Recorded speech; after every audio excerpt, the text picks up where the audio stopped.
Hey, what's going on, guys? Welcome to another video. And I know, finally, a video that is not about Meet Kevin. I know. Finally, he posted a video that's not about Meet Kevin. It's about something else.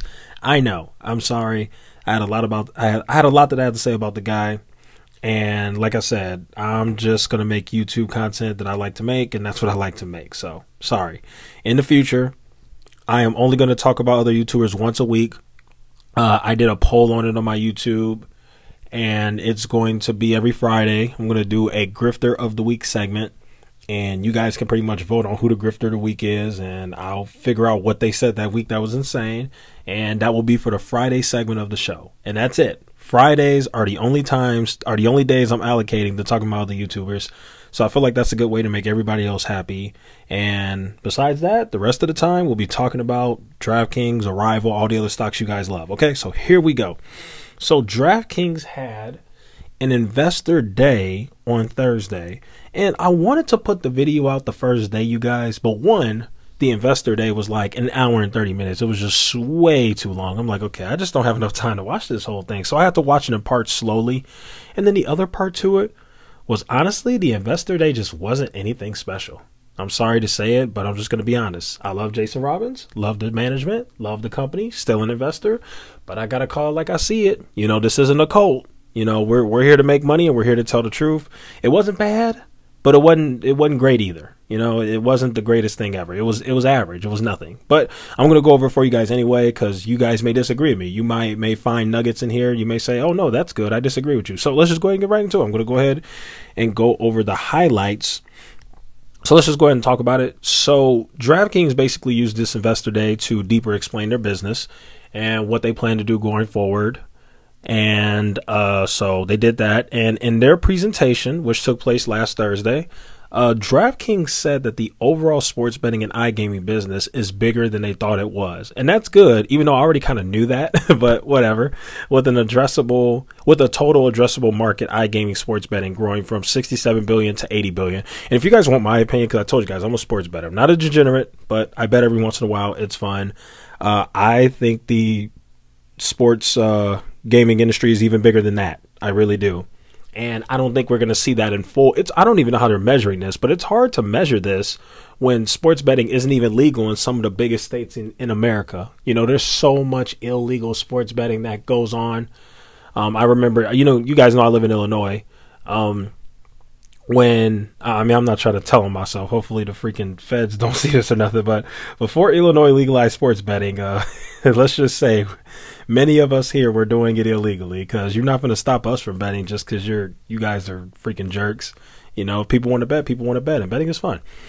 So I think in some of these bigger states, their DraftKings is going to find out that sports betting is so much bigger than they thought once some of these states start to legalize sports betting. That's just my opinion.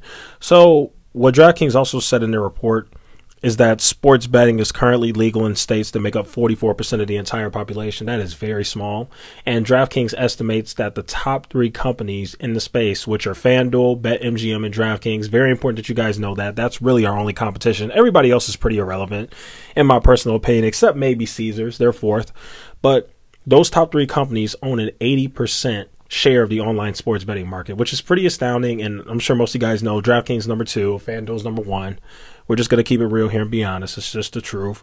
Most of the people that I know that do sports betting, I mean, a lot of them use DraftKings, but almost everybody I know, if they don't use FanDuel, they at least have a FanDuel account and have used it before.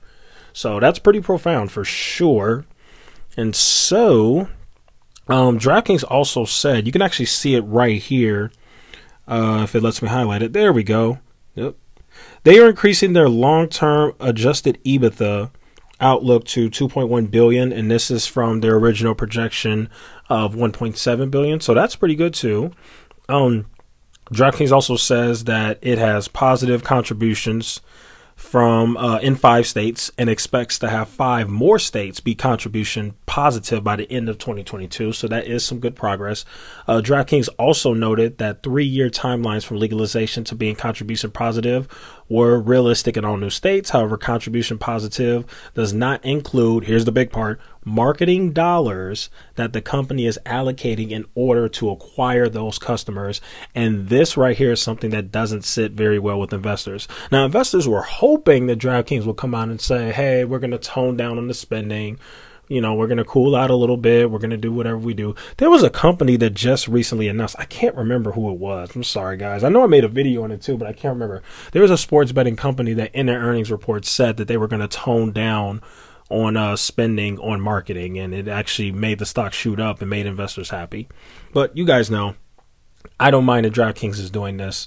However, many other investors don't like it. So the same day, the stock did tank a little bit. Like, it did go down that same day. I remember that. Overall, I'm going to tell you guys the truth. Investors were not impressed as the stock did go down that day. I already said that. And I think the main reason for this is because DraftKings is still looking to bleed a lot of its cash for customer acquisitions. Now, I have no issue with this because I understand that they have to do this in order to keep growing.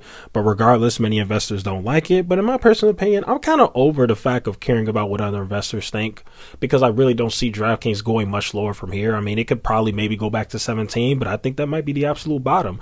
Could DraftKings go to a penny stock? I highly, highly doubt it. It's just too big of a company. They're bringing in way too much money. Sure, they're losing a lot of money. I get it. But this company has so much potential, especially with all these states that are lined up to legalize sports betting between this year and next year. I just don't see how DraftKings goes much lower than this. I mean, some things just, you know, can't go so cheap. You know, they just can't go too far low. Like how bad can it get? I mean, technically, anything could go to zero. I get it, but realistically, a company like DraftKings, which is a solid company, it really is. I get it. A lot of these SPACs that came into the market within the last 2 to 3 years or whatever, a lot of them were horrible companies that misled investors and lied about projections and blah, blah, blah. But DraftKings is one heck of a company. It really is. They have a great product, a great app that a lot of sports bettors use, and they have a huge percentage of the market share. So DraftKings should not be in the same category as a lot of these other SPACs. So I like DraftKings. That's all I can really say. I like DraftKings. Still bullish on it for the future. Like I said, do not get your hopes up thinking that this stock is going to 5x this year. It is going to be a long, long time, because this company is not going to be profitable for the next 4 or 5 years. It's going to be a long time before this company becomes profitable. Very long time.